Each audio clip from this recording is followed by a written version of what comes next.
What is up, boys and girls? Join me. I'm inviting you to a celebration.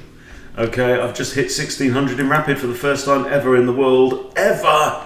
And that is after the biggest dump of all time. So, late January, I mean, even, you know, at the end of January, I was knocking on 1600 and dropped all the way down to 1337, my lowest day.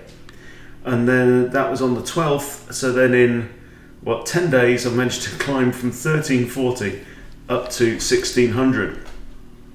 And it just goes to show that you will bounce back. You know, we all have slides. It happens. All we need to do is to develop the skill to be able to notice what state your brain is in. Am I performing well? Am I not performing well? Am I thinking well? So, I mean, one really good way to do that is just do a puzzle rush. Do a puzzle rush first, and depending on how close you get to your best, or just how you're feeling, what you're spotting, what are you missing, you'll know if you're in the mode for it. So anyway, let me show you the game, because it's just something to celebrate, okay? So I've got the white pieces. I'm just under 1600. My opponent's just over 1600. And we're going Danish, of course, because it's Danish season. He takes, I for the second pawn, he takes.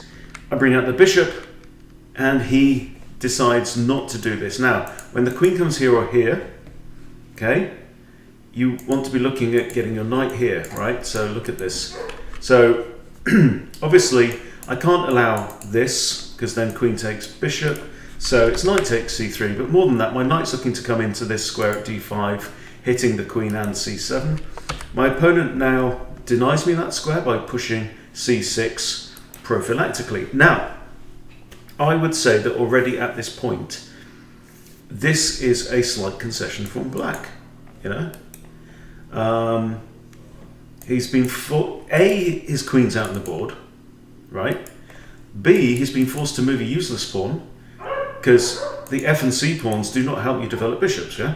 So he's had to do that. So what I do now is I develop my other knight. My king's knight comes out to f3.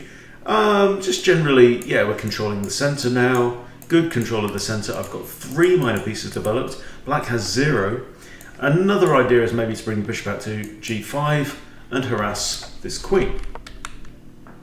My opponent also spots that idea, so very prophylactic, and pushes now h6, which again is another concession. And again, look at these bishops, right? Only one bishop has any access to the board at all, and he's played 6 moves.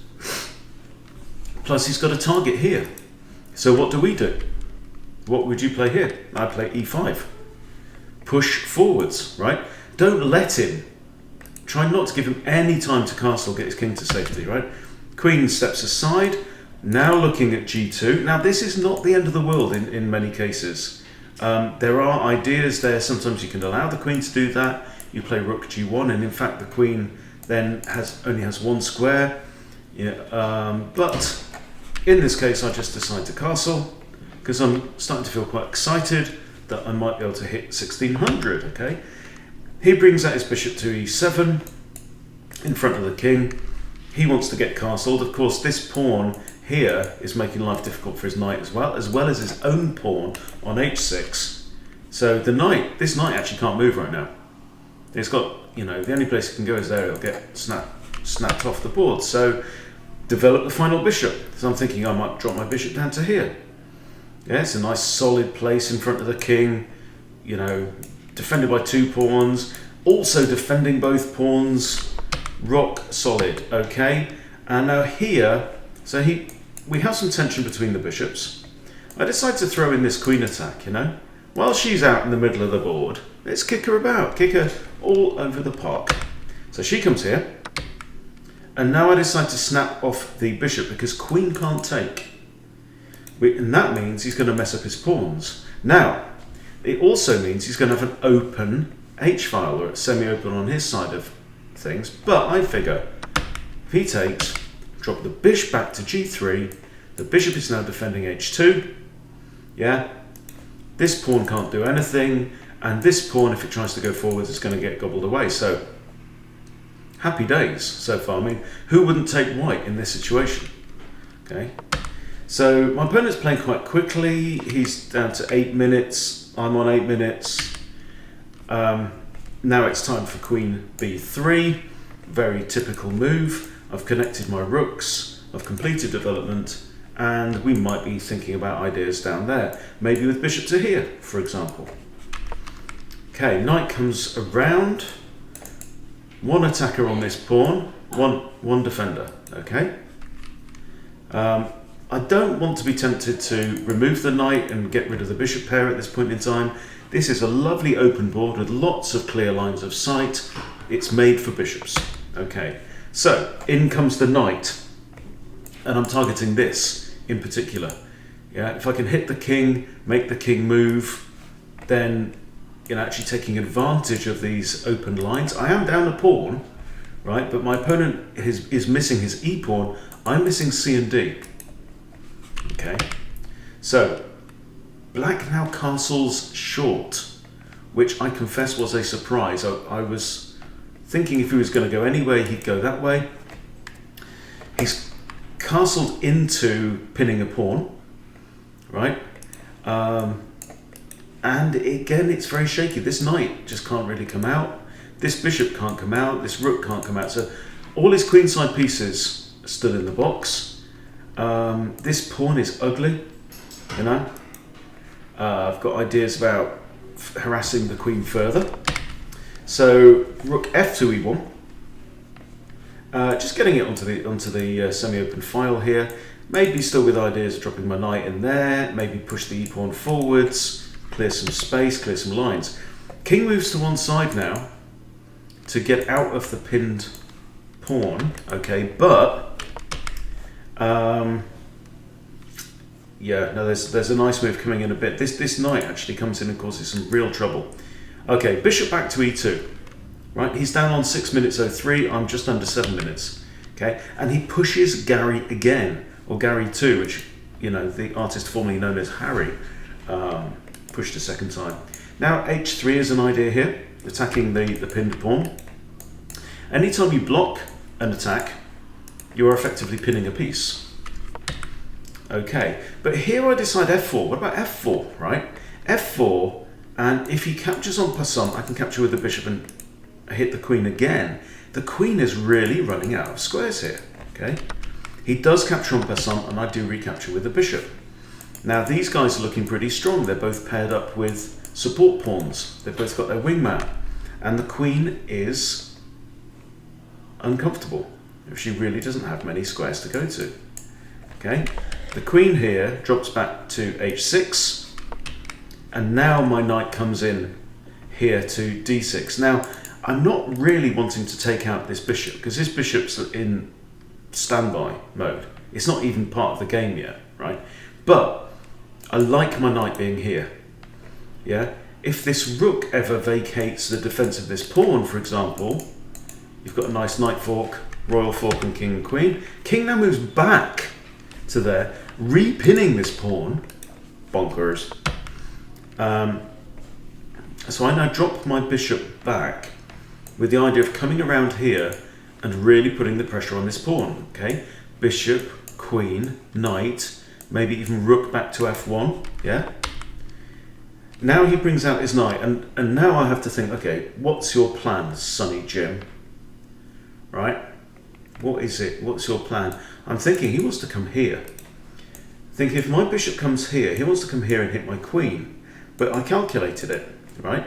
My bishop comes here, he attacketh my queen, bishop taketh f7, right? And if the rook captures, don't matter, queen flies in. Winning, okay? So he doesn't go there at all. He moves his king again. And I decide here, I am going to relinquish the bishop pair. I'm going to snatch up his knight, right? Because his knight is a decent piece. And pawn recaptures. So now he's got 3 pawn islands. Yeah, 3 pairs of pawns.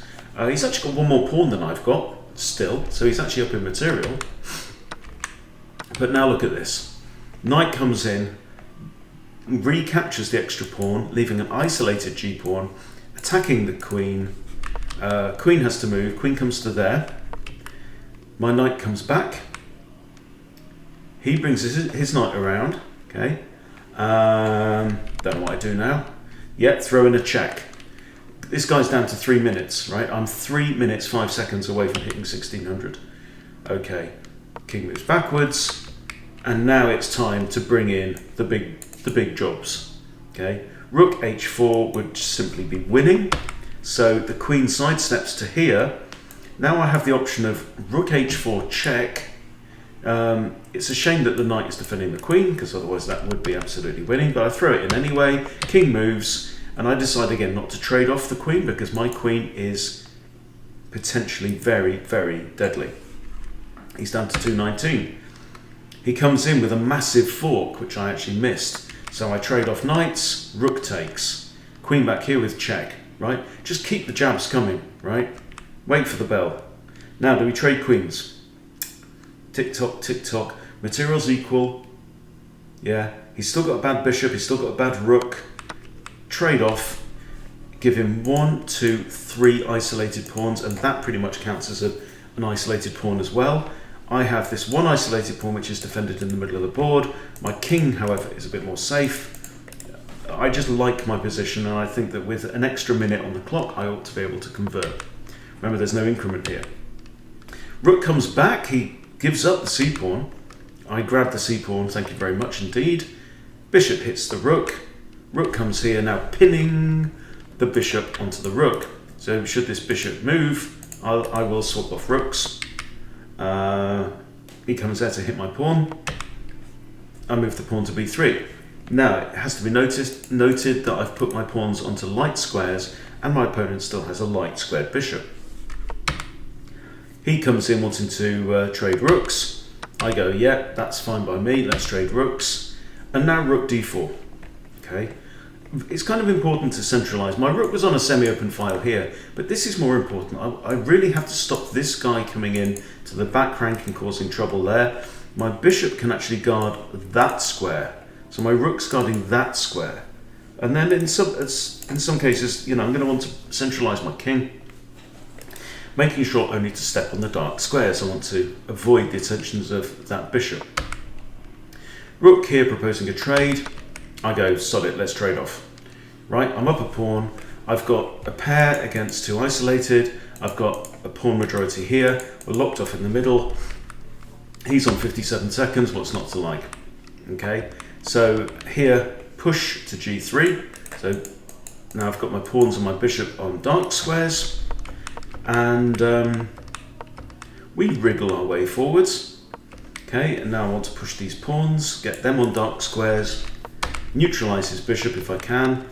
We take here, and now it's kind of, his king's going to get my pawn, right? But I move with check, put the bishop here, and there's now just a lot of toing and froing. He's down to 36 seconds.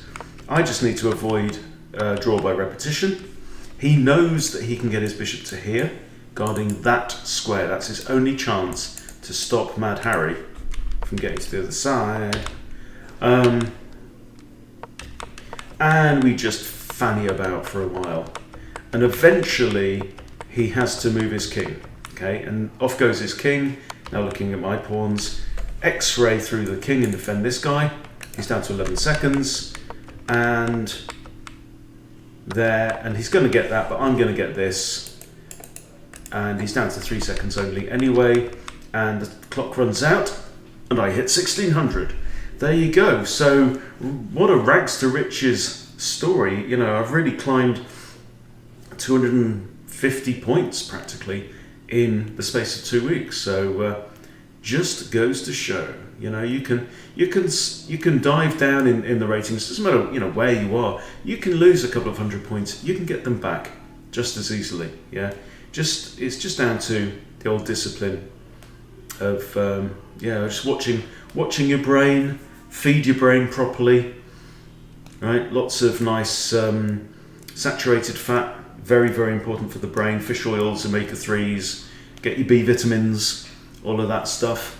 Lion's mane fungus is very good for mental awareness as well. So just a few little tips there, little brain hacking tips. But the most important thing is probably energy levels.